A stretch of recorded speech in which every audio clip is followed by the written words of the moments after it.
Magandang araw po. Ako po si CRP, Eugene D po. So, may mga proof of completion tayo. Pero hindi muna natin ipapakita kasi hindi pa siya tapos. So, maganda lang na makita na multi-color yung mga orders natin for today. Pero anyway, gagawin natin na separate topic, especially itong mga proof of completion na to. So, yung gagawin natin ngayon na video is about fear, about takot. Kasi maraming PPM sa atin. Mga common denomination kasi nung mga inquiries nila is about fear, about takot. Natatakot sila pumasok sa gym business. So, tama naman yun eh. Walang masama matakot.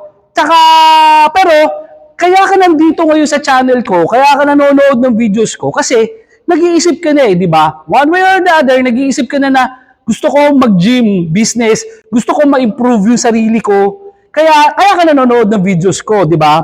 So, good direction na yun, good first step na yun, na nag-aaral ka, pinag-aaralan mo anong dapat gawin. Pero bakit hindi ko i-share sa inyo kung paano ko na-conquer yung fear ko? Sa totoo lang, mula pagkabata naman, na-train tayo maging takot. Totoo yun, yung unang araw mo sa eskwelahan, takot ka. Kasi wala kang kakilala. Yung una mong araw sa trabaho, takot ka. Kasi hindi mo kilala yung mga taong pagtatrabahuan mo. Lilipat ka ng bahay, mag-aasawa ka, takot ka kasi kaya tayo natatakot kasi yung isang bagay na tatahakin natin ay hindi natin alam. Actually, kaya rin tayo natatakot mamatay kasi hindi rin natin alam kung ano mangyayari sa atin sa afterlife. Yung takot kasi, yan yung hindi natin alam kung ano yung susunod na mangyayari, which is normal. Pero, kagaya ng binigay ko sa inyo na example, kasi nangyari din sa akin. So, ano ba nangyari? Nung unang araw natin sa eskwelahan, or napatransfer ka, anong nangyari? Takot ka. Pero dahil ginawa mo yung first step, nawala yung takot.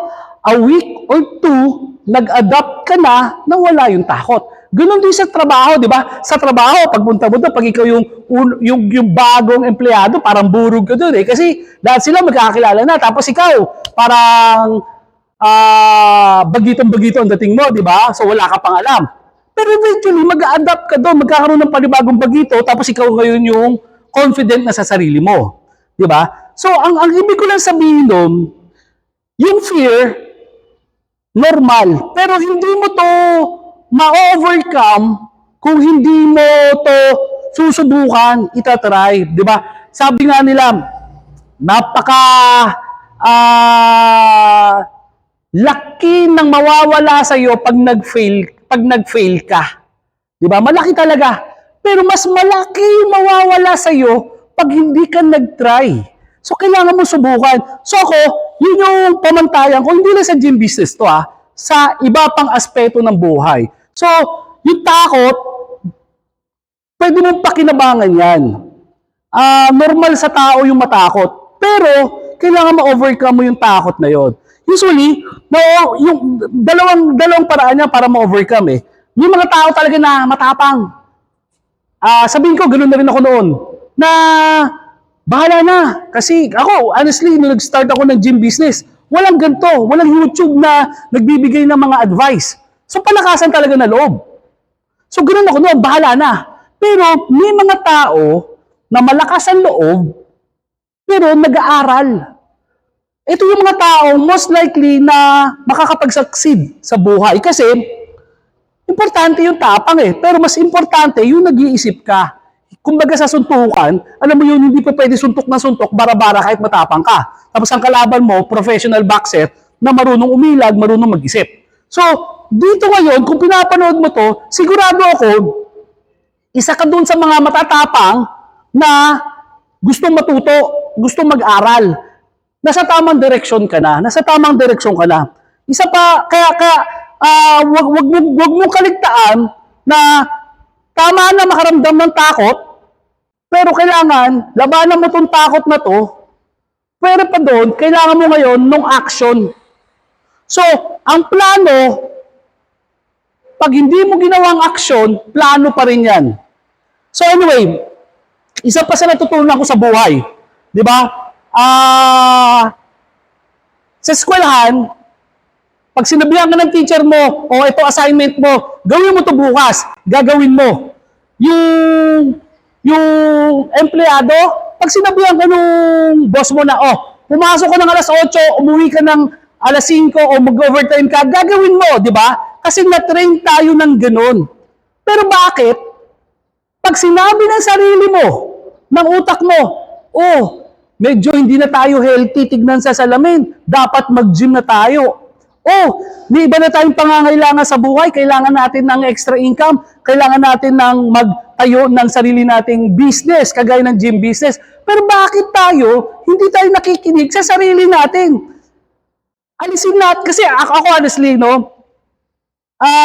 para tayong pinrogram mula sa pagkabata, mula sa magulang natin, hanggang sa eskwelahan, hanggang sa trabaho, na lagi tayong sumunod kung saan dumadaan yung maraming tao. Di ba? Sumunod tayo doon sa mga tao mas nakakataas sa atin. Wala namang masama doon. Pero ito, ang hindi tinuro sa atin, sa eskwelahan kasi, is, okay na tayo sumunod doon sa mga nakakarami. Pero eventually, gagawa ka ng sarili mong tahak. Gagawa ka ng sarili mong buhay. Kasi, kung susundin mo sila, tignan mo yung mga nauna sa inyo. Yung mga taong nauna sa inyo, yung mga magulang mo na nag-aral, nakatapos ng kolehiyo, nakapagpundar, ano yung narating nila? So, gusto mo ba hanggang doon ka lang? Di ba? So sila, pwede ka nila i-guide. Nung teacher mo, nung employer mo, i-guide ka. Pero eventually, dapat ang mindset mo, darating ang panahon, gagawa ako ng sarili kong buhay, gagawa ako ng sarili kong direksyon. Di ba? So, kung nakikinig ka sa teacher mo, kung nakikinig ka sa empleyado mo, sa employer mo, bakit hindi ka makinig sa sarili mo? Kasi yung sarili mo, yun lang ang makakatulong sa'yo, hindi yung ibang tao. Kasi kahit ano pa ang sabihin ng ibang tao sa'yo, walang mangyayari yun kasi ikaw lang ang nakakaalam sa sarili mo kung ano yung dapat gawin. So, kagaya na sabi ko, ang buhay kasi, parang barko yan. Ikaw magsasabi kung saan ka pupunta. Hindi pa pwedeng aalis yung barko mo sa pier at magpapaanod ka at bahala na kung makakarating ka from point A to point B. So pag gano'n ang ginawa mo sa buhay mo, na hindi mo pinlano at hahayaan mong anurin ka, kung iisipin mo, most likely hindi ka makakarating sa destination mo eh. Kung makarating ka man sa destination mo, baka napakatagal. Di ba? Baka may halfway nung biyahe mo, saka ka pa natuto na maggumawa ng direksyon. Bakit hindi? Sa umpisa pa lang, gawa mo na ng direksyon. Kumbaga, okay, from point A to point B, doon ako papunta. Ang pinakamabilis na ruta rito is isang diretsong linya. So, ito yung speed ko. So, alam ko, pag umalis ako ng araw na ganito, alam ko kung kailan ako darating. Ganun po, magplano. So, ganun gawin niyo sa buhay niyo. Walang masama sa magtrabaho. Lahat tayo, dadating tayo dyan. Yan yung stepping stone natin eh. Diyan tayo natututo. Diyan tayo kumikita. Diyan tayo nakakapag-ipon. Pero, kaya ka nanonood dito ngayon kasi gusto mong ma-improve yung buhay mo. Ito yung next step mo. After mo magtrabaho, o habang nagtatrabaho ka, makaipon ka, makatayo ka na sarili mong gym business. So, kung OFW ka, na nagsasawa na nakapapadala ng mga pera mo sa Pilipinas at walang kasiguraduhan kung kailan matatapos ang mga gastusin mo, walang kasiguraduhan kung hanggang kailan ka kikita, pag-isipan mo to kapatid, planuhin mo ang buhay mo. Huwag mo hayaan na, mag-iipon lang ako, pag uwi ko ng Pilipinas, saka ako magtatayo ng business. Hindi gano'n kapatid, kasi sigurado ako, baka doon ka maligaw. Kasi, pag mag-fail ka doon sa gagawin mong business, at wala ka na sa abroad, ano yung fallback mo? Diba? So, ngayon pa lang, kung nanonood ka, OFW ka, marami kang iniisip, gusto mo ma-improve ang buhay mo, gawin mo to sinasabi ko. Kung magre-retire ka, natatakot ka na, tatanggap ka ng malaking pera at alam mo, itong pera na to ay mauubos talaga. Computin mo magkano yung kung magpe-pension ka, computin mo kung magkano matatanggap mo. Kaya bang bumuhay ng pension mo doon sa lifestyle na kinasanaya mo? So kung magre-retire ka, kailangan mong planuhin. Hindi mo pwedeng, okay, natanggap ko yung 1 milyon ko, Bukas, hindi na ako papasok, retired na ako. Bukas, paplanuhin ko kung anong business ang gagawin ko. Before you know it, ubos na yung pera mo. Doon ka matatakot ngayon dahil matanda ka na, hindi ka nakikita ng pera. Tapos yung mga anak mo, hindi ka sigurado kung aalagaan ka. So, kailangan mo na alagaan at pagtuunan ng sarili, ang sarili mo muna. Kasi hindi ka makakatulong sa mga anak mo kung ikaw mismo pabigat. So, kailangan tulungan mo sarili mo. So, kung magre-retire ka, pagplanuhan mo yan. Pagplanuhan mo yan, kapatid. Ngayon, problema ka, meron akong mga paupahan. May mga paupahan ako. Pero ang sakit sa ulo ng mga paupahan ko kasi delayed sila magbayad ng renta, yung kuryente, hindi binabayaran, tapos pag hindi pa kagad na paupahan, tulog, may problema ka ron. Pero meron kang asset, bakit hindi ikaw na magtayo ng business doon sa pwesto mo? Pero bayaran mo ang sarili mo.